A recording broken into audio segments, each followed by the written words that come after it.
50. Pero first time talaga ako, it was really shocking. Really talaga very surprising yung ginawa niya dalawa. And I just thought, si Kuya Oscar, for the very first time I saw him and I had witnessed him na nagkaroon ng ganang strong courage. Just to show up. Imagine, parang battle pala yan eh. Marunong pala siya ng passion. Marunong pala siya ng passion. Passion of the Christ. Life-changing. Imagine, di ba kung paano namin nakakoncealed yun eh. Hindi yan talaga not even he's trying to disclose pa yun. Talaga real, di ba? Hindi siya devolving. Hindi siya ganon. Kumbaga, for the first time, Kuya Oscar, talaga na-surpresa talaga. Naawa siya sa bumili ng cake. Eh, di ba, ako next time, kung sino man yung mag-celebrate ng 50 years, I'm very much willing na ako magpo-provide mag-donate ako ng cake. Just to parang gawin nyo lang din yung the same thing. Oo naman, grabe. Oo, talagang ano talaga. Sige, alam. Okay, we're going to use some words from our, di ba? Sponsor. Bakit ba?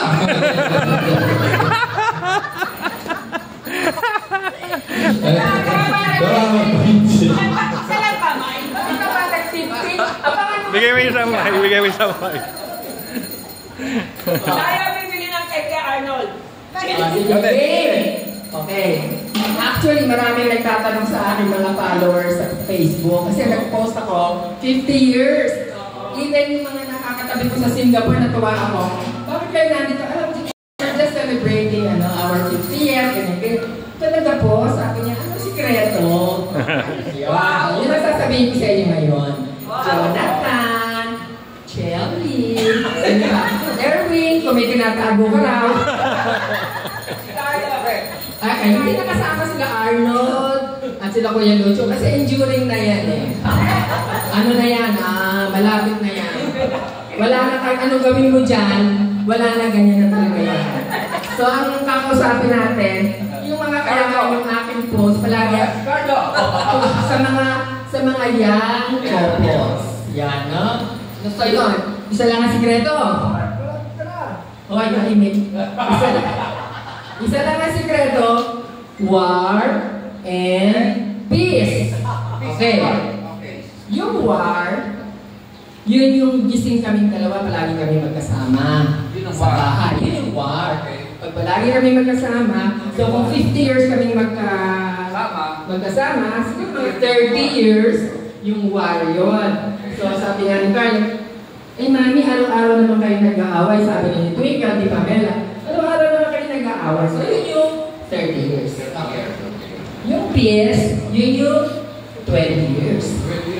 Oo. Yung 20 years of peace namin, yun yung either nasa abroad ako, or tulong kaming dalawa, or nasa trabaho siya, nasa trabaho din ako. So peace talaga kami doon. So yun ang sikreto noon. But of course, 20 years na gano'n. Basta pagtulog ka naman, may peace naman talaga pagtulog ka. O ikaw, pag nasa barko ka, peace! Peace na peace si baby pag nasa barko. O yun ang sikreto talaga ng mag-asawa. Ngayon, ang tama sa aking ate, palagi ko naman sinasabi, dapat put God in the center of your married life. Ganyan. So pagka may giyera, pag may dami kong pinagsasasabi doon sa Facebook ko, manood kayo ng Facebook ko. So pagka may giyera, makipag-giyera ka, matirang matibay kung sino mas magaling mag-giyera. Pero at the end of the day, pag gusto mo nang hiwalayan, sabihin mo muna kay Lord, hiwalayan ko na kaya ito? Hiwalayan o hindi hiwalayan? Hiwalayan o hindi hiwalayan? Ipagdadasal mo lang. Until finally, sasabihin sa'yo ni Lord, biglang babait. O sasabihin ni, ay, wag na muna. Tsaka na lang. Give chance. Oo, tsaka na. Oo, mabait naman eh. Oo, ngayon, pagka medyo sa tingin mo, gusto mo na talagang, Chugi. Pero talaga kami, hindi ko lang kung ginagawa ninyong mag-asawa. Every month, meron kami day ng date kaming dalawa. Date. Date talaga. As in date, either Kakain lang kami sa Philippine Plaza, mag-beer lang kami sa Philippine Plaza. Basta every first Tuesday of the month, nagde-date lang kami. Meron kayong quality time at least once a Basta month. kami, kung mag-away man kami yung date na yon, hindi nag-away. Most of the time, nag-away din naman kami pag nag-date kami. At least nag-date. Basta may first, it's either mag-out of town kami. Gano'n. Ngayon sabi nga ni Twinkle, Mami, ba't di kami kasama sa anniversary? Bakit? Nung nagpakasal ba kami, kasama ba kayo? Di ba wala?